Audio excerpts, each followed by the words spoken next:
Boa noite, sejam todos muito bem-vindos a essa casa. Então, eu vou iniciar a noite de hoje com a leitura de harmonização, que foi retirada do livro Vinha de Luz, psicografado por Francisco Cândido Xavier, ditado pelo Espírito Emmanuel. Como cooperas? Como você está cooperando? Nós, porém, não recebemos o Espírito do mundo, mas o Espírito que provém de Deus.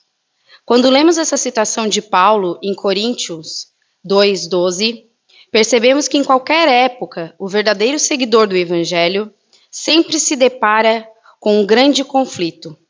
De um lado, as influências negativas do mundo, e do outro, as inspirações que vêm das esferas mais elevadas da vida. O espírito do mundo representa todas as nossas ações equivocadas, acumuladas ao longo de muitas vidas. Enquanto o espírito que provém de Deus é o constante chamado das forças do bem, nos dando novas oportunidades diárias para progredir e alcançar a glória eterna que a bondade infinita nos destinou. Deus é criador de tudo. E no fim das contas, então, tudo pertence a Ele. Todo o trabalho que fazemos é para o Senhor. Mas nem todas as nossas ações do dia a dia têm origem nele. Nos diversos campos de trabalho, seja onde for, o dia tem a origem nele.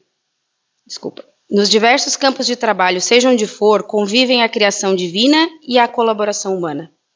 E nessa jornada existem aqueles que usam suas posições para dominar cruelmente, que aproveitam da inteligência para manter os outros na ignorância e que utilizam ferramentas valiosas não para o bem, mas para cometer crimes.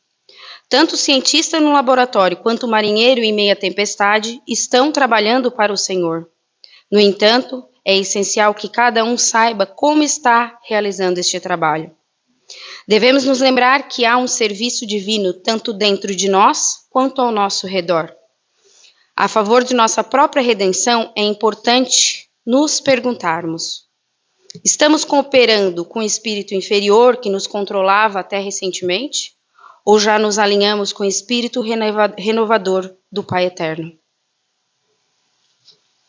Deixo essa reflexão a todos. E agora eu vou passar a palavra para a nossa palestrante da noite, Maria Cristina Cordini. Seja muito bem-vinda a essa casa. Ai, desculpa. Primeira oração.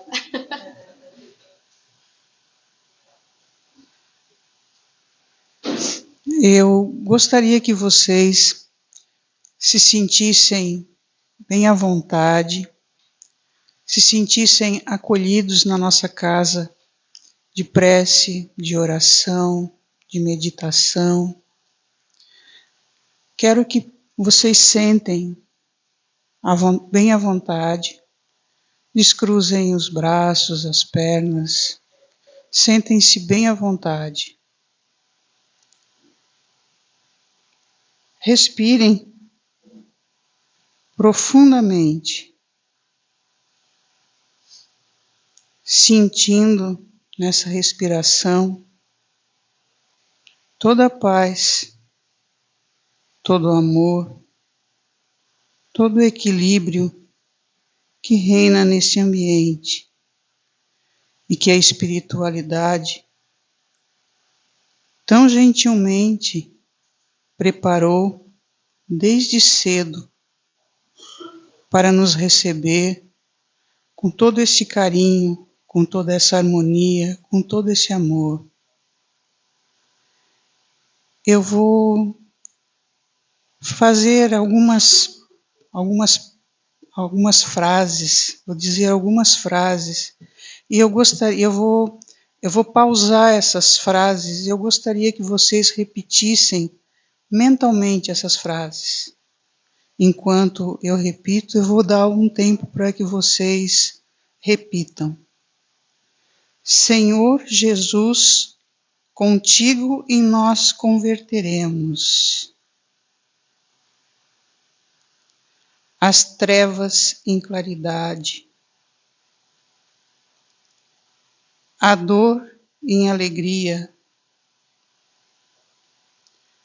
o ódio em amor, a descrença em fé viva, a dúvida em certeza, a maldade em bondade, a ignorância em incompreensão e sabedoria, a dureza em ternura, a fraqueza em força, o egoísmo em cântico fraterno, o orgulho em humildade, o mal em infinito bem. Que assim seja. Agora sim, nós apresentamos a nossa querida irmã, a Maria Cristina. Seja bem-vinda. Vamos ver se ficou bem aqui o microfone.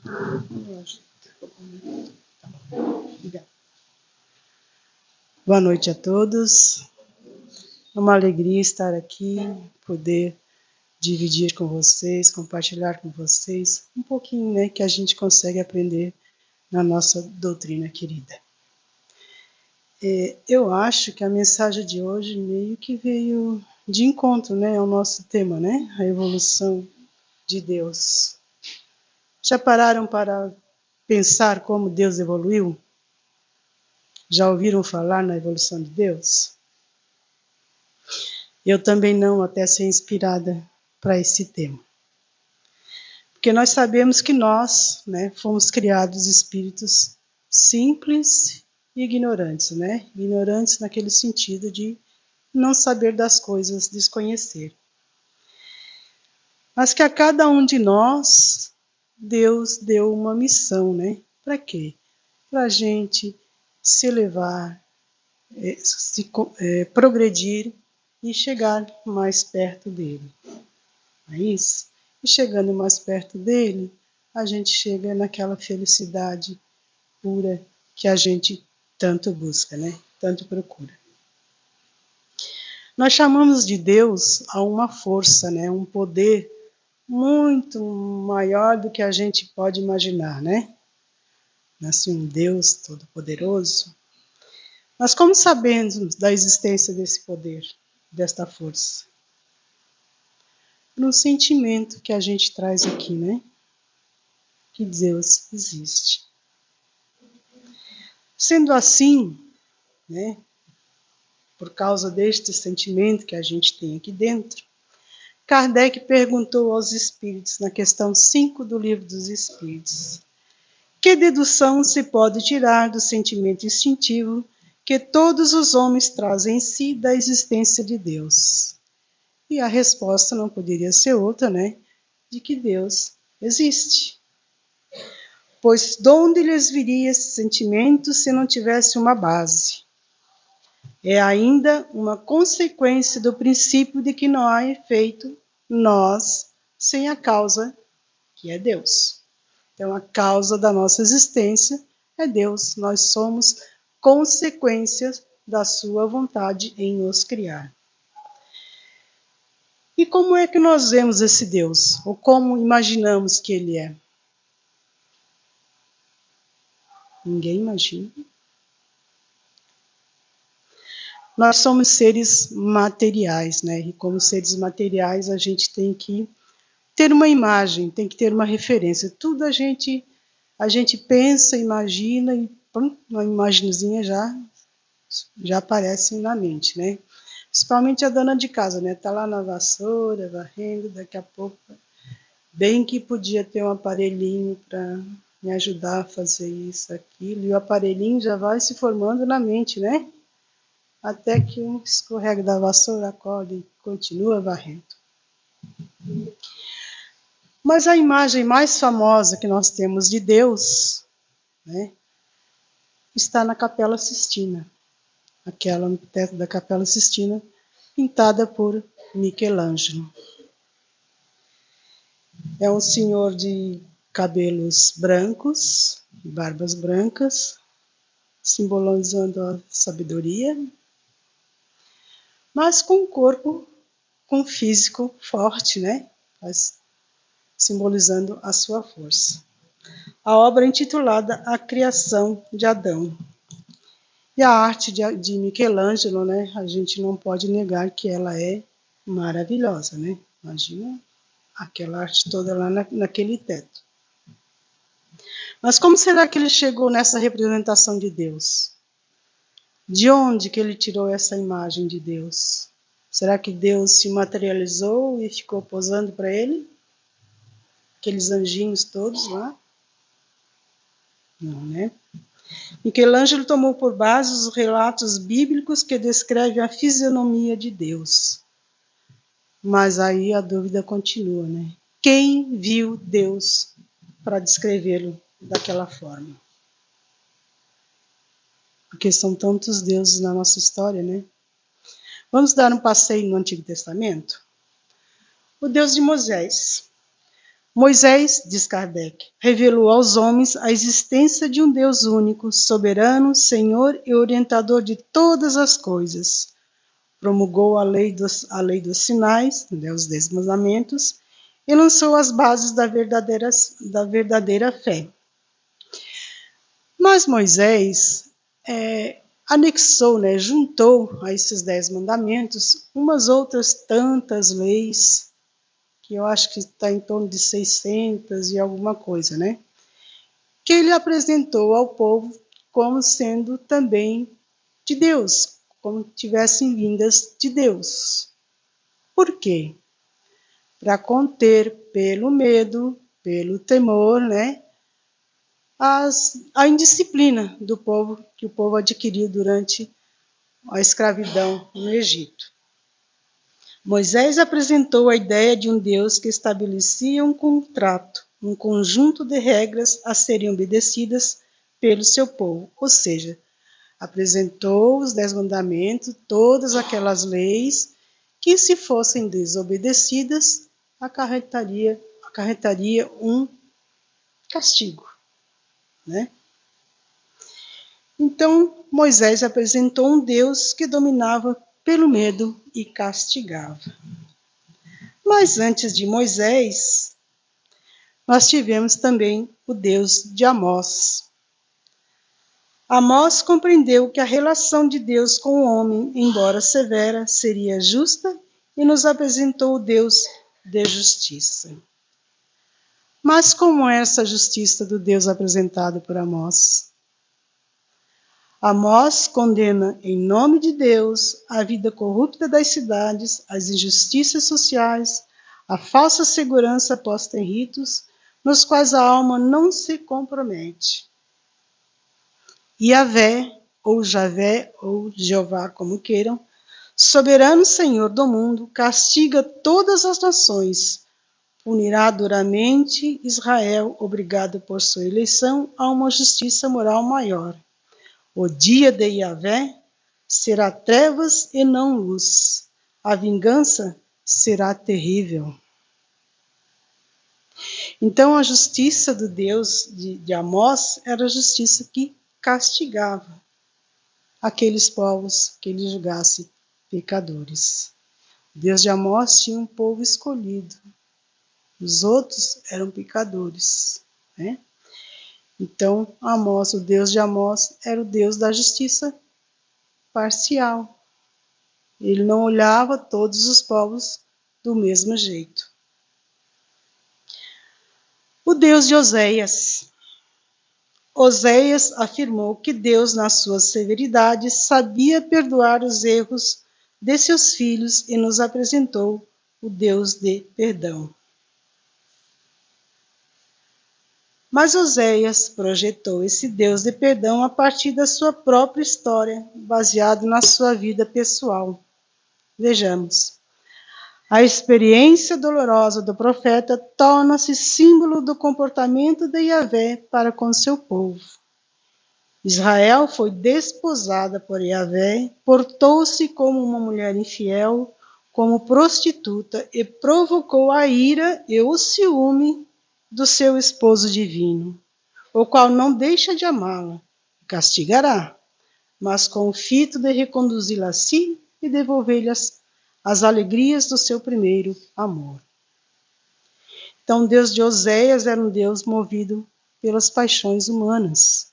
Ele tinha ira, ele tinha ciúme e tinha o poder, né, sobre as pessoas, né? Tinha o direito de posse sobre as pessoas. E o Deutero de Isaías, também conhecido como o Livro da Consolação. Isaías compreendeu que o Deus de Israel era o mesmo de toda a humanidade e nos apresentou um Deus único. Mas o Deus de Isaías era Yahvé dos exércitos, um Deus guerreiro e vingativo. Cessai de praticar o mal, aprendei a fazer o bem. Maravilha. Buscai o direito, corrigi o opressor. Já começa a mudar de figura, né? Se quiser desobedecer, comereis o fruto precioso da terra. Mas se vos recusardes e vos rebelardes, sereis devorados pela espada. Então, os deuses apresentados no Antigo Testamento eram deuses cheios, né, carregados de paixões humanas. E com o tempo, então, esses deuses foram sendo deixados de lado, foram sendo abandonados, porque não atendiam mais às expectativas das pessoas, nem de seus grupos sociais. Então, Deus foi, aos poucos, deixando de ser um Deus de um só povo, e comandava os exércitos, esmagava os seus inimigos. Deixou de ser o Deus imprevisível em suas ações, que a todos castigava. Deixou de ser o Deus que provocava medo e controlava a vida das pessoas. E veio quem? Ninguém sabe quem chegou depois disso tudo. Jesus, né? E como é o Deus que Jesus nos apresentou?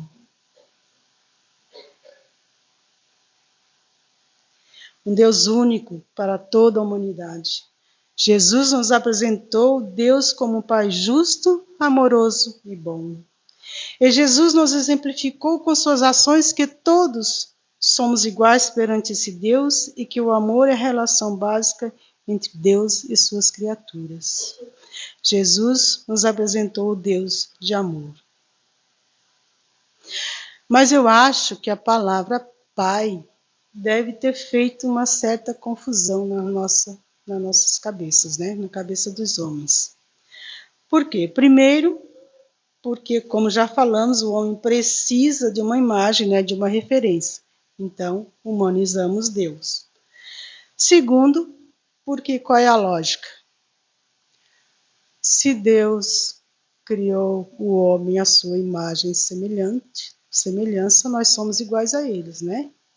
Se nós somos iguais a ele, ele é igual a nós. Não é assim que funciona a nossa cabeça? Mas sendo Deus, né, um Pai amoroso, justo e bom, como podemos projetá-lo à nossa imagem e semelhança se nós somos tão cheios de imperfeições, né? E parece que Kardec pensava assim também, porque ele perguntou aos espíritos, não perguntou aos espíritos quem é Deus, qual a sua aparência, qual a sua forma. Ele fez uma pergunta que abrangeria a nossa possibilidade de entendimento. Ele perguntou aos espíritos que é Deus. Se ele pergunta quem é Deus, ele também estaria humanizando Deus, igual aos deuses do Antigo Testamento. E os espíritos de luz respondem: Deus é a inteligência suprema, causa primária de todas as coisas. A gente pode tomar, sim, essas palavras como uma afirmação de que, sim, Deus é o Criador de tudo. Tudo que nos rodeia, tudo que existe no universo, inclusive nós, tudo vem dele. E embora a resposta dada pelos espíritos não tenha sido direta, né, objetiva e específica, como normalmente a gente espera, né? A gente pergunta uma coisa que é uma resposta exata. Eles deram uma resposta assim dentro do que a gente poderia entender, né? Por isso que eles disseram. Por quê? Porque Deus ainda está muito longe do nosso entendimento. Mas Kardec era danadinho, né?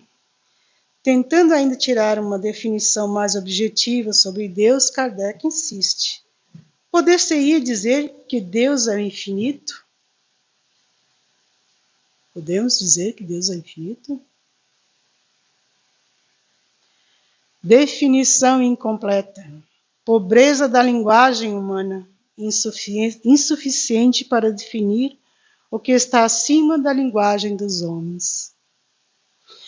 Eu até brinco sempre com meus grupos de estudo que os espíritos chamam a gente assim de burrinho, assim por tabela, né? Que a gente não entende as coisas, né? Já não dissemos que é assim. Quem lê o livro dos espíritos sabe, né? Que Kardec faz uma pergunta, daqui a pouco faz a mesma pergunta de outra maneira, e os espíritos respondem, já não foi dito isso, né? Não é assim que eles dizem? Então, mas Kardec explica, então, Deus é infinito em suas perfeições, mas o infinito é uma abstração. Dizer que Deus é o infinito é tomar o atributo de uma coisa pela coisa mesma. É definir uma coisa que não está conhecida por outra que não está mais que a primeira. Então Deus é infinitamente perfeito. E o infinito a gente não conhece, não pode medir, não pode mensurar, né? E Deus a gente também não conhece. Então, não podemos definir uma coisa que a gente não conhece por outra coisa que a gente também não conhece. No início da nossa exposição, nós vimos que existe em nós, né, aquele instinto que podemos considerar como prova da existência de Deus. E Kardec, então, continuou buscando esses esclarecimentos na questão 6 do Livro dos Espíritos. Ele pergunta: o sentimento íntimo que temos da existência de Deus não poderia ser fruto da educação, resultado de ideias adquiridas? Será que essas ideias não vêm sendo passadas para a gente de geração em geração? Se assim fosse, por que existiria nos vossos selvagens esse sentimento? Então, essa é a resposta mais simples e exata que eles poderiam nos dar. Porque como é que pode uma pessoa que nasceu, cresceu, viveu direto na mata, né, longe da dita civilização, né, ter esse sentimento de que existe uma força, um poder, né? Não importa de onde vem essa força, de um Deus Sol, Deus Lua, Deus Estrela, Deus Vento, Deus Água, esse sentimento está em todos nós, independente de onde estejamos.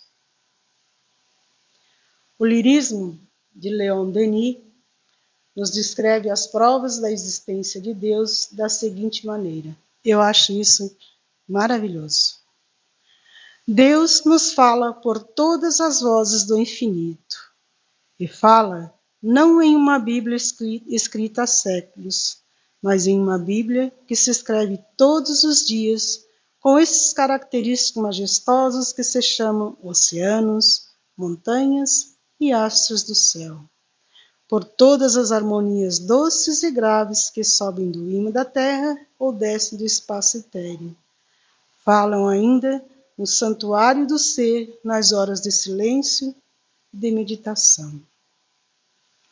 Então Deus fala conosco o tempo todo através da sua obra que chamamos natureza. E se acalmarmos os nossos pensamentos, né, fazermos um silêncio assim dentro de nós, também vamos ouvir a sua voz ali, porque somos parte da sua obra, somos a sua criação. E quando Leon Denis diz que Deus nos fala por todas as vozes do infinito, é porque para qualquer lado que a gente olhe, a gente encontra uma mensagem do amor de Deus. Qualquer lado. Inclusive aqui agora. Na sua frente, do seu lado, atrás.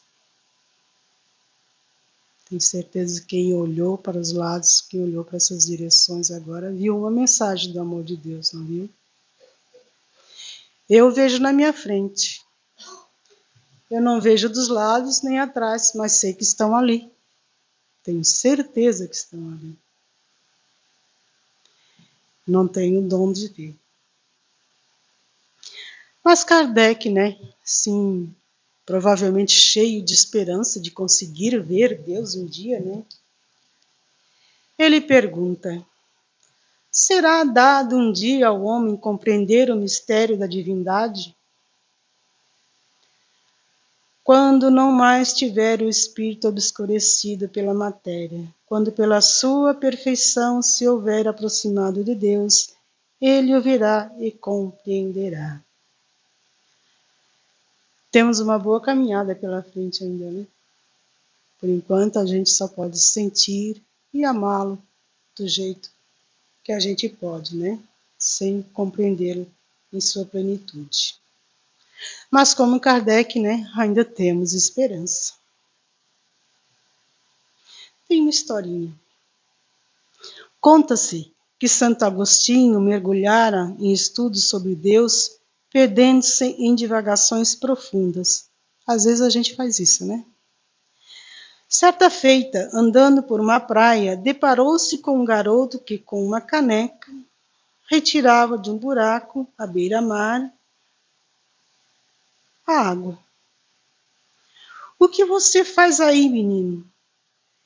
Estou secando esse buraco. Não vai conseguir, meu filho, porquanto sua caneca é muito pequena e o mar é muito grande. No mesmo instante, o menino transformou-se num anjo que lhe disse: o mesmo acontece com a tua pretensão de desvendar os mistérios divinos. Deus é muito grande e a tua cabeça é muito pequena. Essa é uma historinha do Richard Simonetti. Então, dentro da nossa limitada compreensão, né, da natureza íntima de Deus, nós procuramos atribuir-lhes características dentro da nossa capacidade de compreensão. Desculpe, mas meu olho lacrimeja, tá? Então, não estou chorando.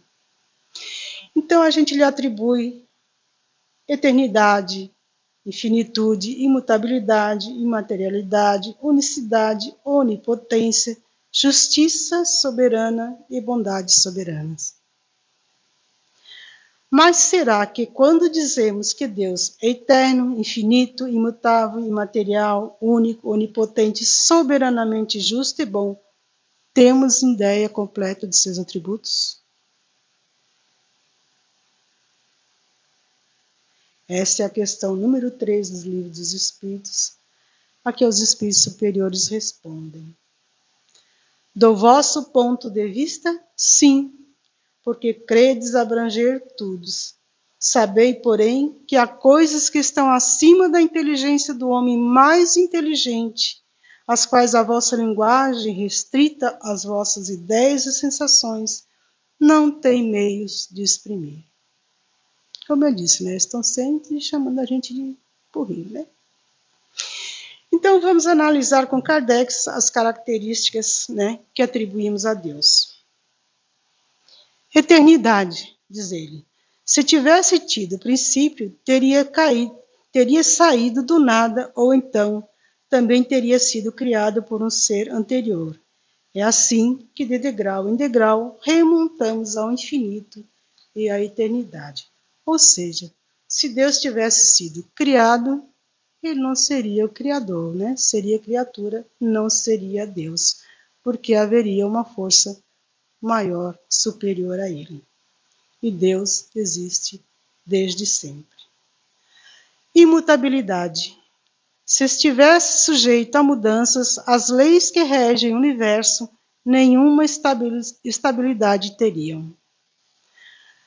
Já imaginaram um Deus temperamental? Ah, hoje eu quero assim. Vou tirar esse planetinha daqui e botar ali. Não, não gostei. Vou botar lá naquele cantinho. Agora imagina se ele planetinha que ele tirou daqui para botar lá fosse a nossa Lua. Nosso mundo seria um caos bem maior, né? Quem estudou o livro A Caminho da Luz sabe a importância da nossa Lua. Imaterialidade. Quer isto dizer que a sua natureza difere de tudo o que chamamos matéria. De outro modo, ele não seria imutável porque estaria sujeito às transformações da matéria. Deus é incorpóreo. Tudo que existe no universo vem dele, mas não é ele. Então, aquela imagem que nós conhecemos, né, humanizada por Michelangelo, é sim uma necessidade de referência. Unicidade. Se muitos deuses houvessem, não haveria unidade de vista, nem unidade de poder na ordenação do universo. Vocês já viram aquelas historinhas dos deuses do Olimpo? Aquele monte de Deus lá brigando por poder, querendo ser mais adorado pelo povo? Seria mais ou menos assim, né? Onipotência. Ele é onipotente porque é o único. Se não dispusesse do soberano poder, algo haveria mais poderoso ou tão poderoso quanto ele, que então não teria feito todas as coisas. As que não houvesse feito seriam obra de outro Deus. Então, para haver um outro Deus, ambos teriam que ter o mesmo pensamento desde sempre, né? Uma unificação. E ter o mesmo pensamento, a mesma vontade existente desde sempre, não há razão de ser, né? Por isso, ele é único. Soberana justiça e bondade. A sabedoria providencial das leis divinas se revela assim nas mais pequeninas coisas, como nas maiores, e essa sabedoria não permite se duvide nem da justiça, nem da bondade de Deus. A soberana bondade implica a soberana justiça, porquanto, se ele procedesse injustamente ou com parcialidade numa só circunstância que fosse, ou com relação a uma só das suas criaturas, já não seria soberanamente justo, em consequência, já não seria soberanamente bom. Então, eu costumo dar o exemplo sempre do elefante e da formiguinha, né? Ele trata com o mesmo amor a formiguinha e o elefante.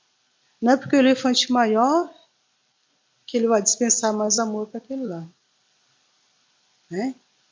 Então, o elefante, a formiguinha, as mínimas coisas, as menores coisas, quanto as maiores, ele dispensa o mesmo amor. E outro dia eu recebi um vídeo, né, provavelmente um corte de uma palestra de Edivaldo, onde ele contava que quando se tornou espírita, a mãe dele perguntou se essa nova religião, né, que é o espiritismo, tinha um Deus. E ele respondeu que sim. Não vou entrar nos detalhes do vídeo, né, porque senão eu ia ter que contar a história do Edivaldo. Aí ela pergunta, e esse Deus perdoa? Não, mãe, esse Deus não perdoa. Mas, meu filho, como é possível? Porque para perdoar, pressupõe-se antes não amar. E ele ama sempre. Então, ele não perdoa porque, amando, ele entende as nossas mais graves defecções, as nossas mais graves faltas. Então, meu filho, como é? Ele nos dá a oportunidade de nós resgatarmos o erro. Ele nos oportuniza a bênção da reencarnação. Ele nos traz de volta para passarmos pelo mesmo caminho e aprendermos com sacrifício a lição de sabedoria. Então, meu filho, esse é o Deus do Espiritismo? Vocês acham esse é o Deus do Espiritismo? Não, senhora. Esse é o Deus do universo. é o Pai, e Pai não castiga, ama. Então, depois de tudo isso que nós vimos, vocês acham que Deus evoluiu? Ninguém arrisca dizer que Deus evoluiu.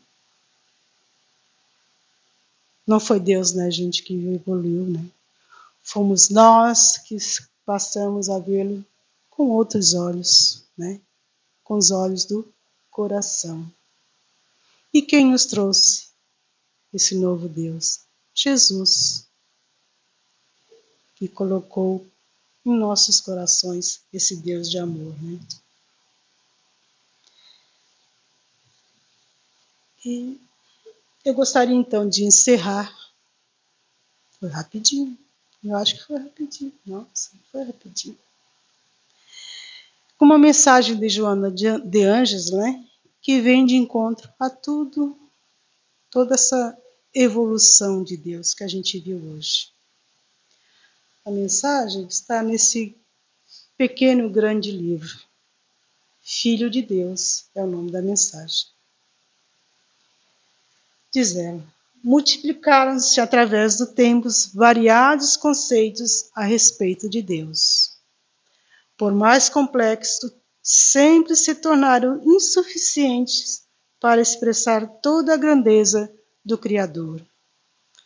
Somente Jesus logrou fazê-lo com perfeição, utilizando-se de uma linguagem simples, no entanto, portadora de alta carga racional e emocional, chamando-o de Pai. O designativo excelente preenche todas as lacunas deixadas por outras definições e referências.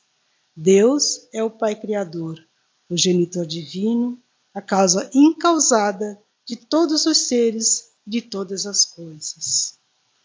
És filho de Deus, cujo amor inunda o universo e se encontra presente nas fibras mais íntimas do teu ser. Por isso, nada te deve atemorizar ou afligir demasiadamente. Tens uma fatalidade que te aguarda, a plenitude da vida. Lográ-la de imediato ou mais tarde dependerá do teu livre-arbítrio. Empenha-te no sentido de conseguir êxito nos teus empreendimentos íntimos, mesmo que a peso de sacrifícios, recordando-te que em qualquer situação Deus está contigo. Deus é nosso Pai. Alegra-te com essa certeza e ser feliz. Obrigada pela atenção. Que voltemos aos nossos lares com Deus muito, muito grande no coração. Obrigada.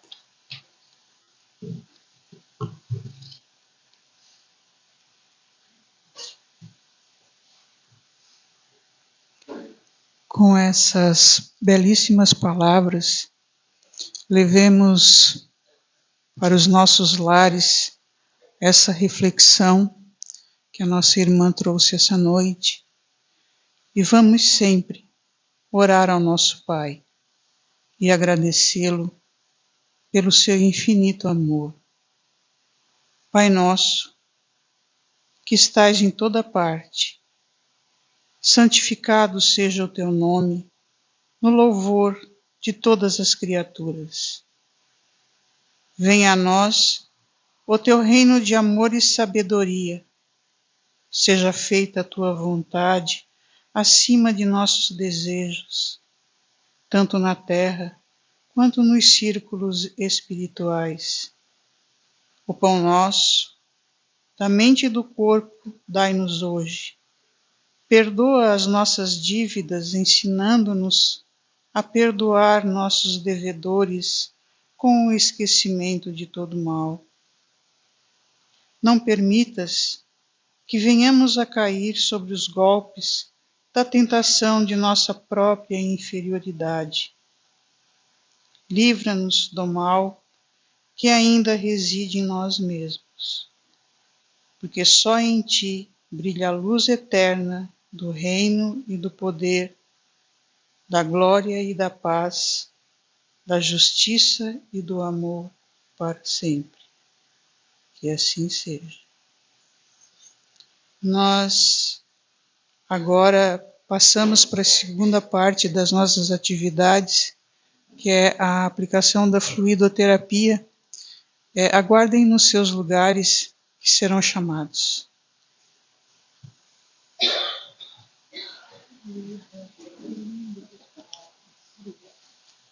Obrigada.